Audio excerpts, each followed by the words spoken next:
কারণ সেদিন আমার আল্লাহ জমিনের আদেশ করবেন বলার জন্য। উচ্চ আওয়াজে বলেন না সুবহানাল্লাহ। কিয়ামতের ময়দানে মানুষ দাঁড়ায়া মিথ্যা কথা বলবে। সেদিন বলবে আল্লাহ কোনো গুনাহ করি না, কোনো পাপ করি না, আল্লাহ তোমার হুকুম পালন করেছি। তখন আমার আল্লাহ এমন নফরমানের জবানটা বন্ধ করিয়া দিবেন।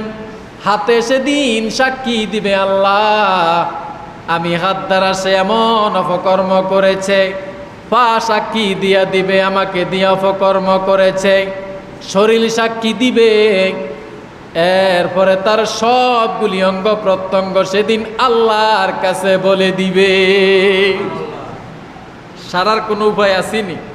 নামাজ পড়ে না, কিয়ামতের ময়দানে কইবে আল্লাহ নামাজ পড়ছি, ঠিক আছে দুনিয়াতে তো সেজদা করছো, আমার একটা সেজদা দিয়ে দেখাও, আর সেজদা দিতে পারবে না।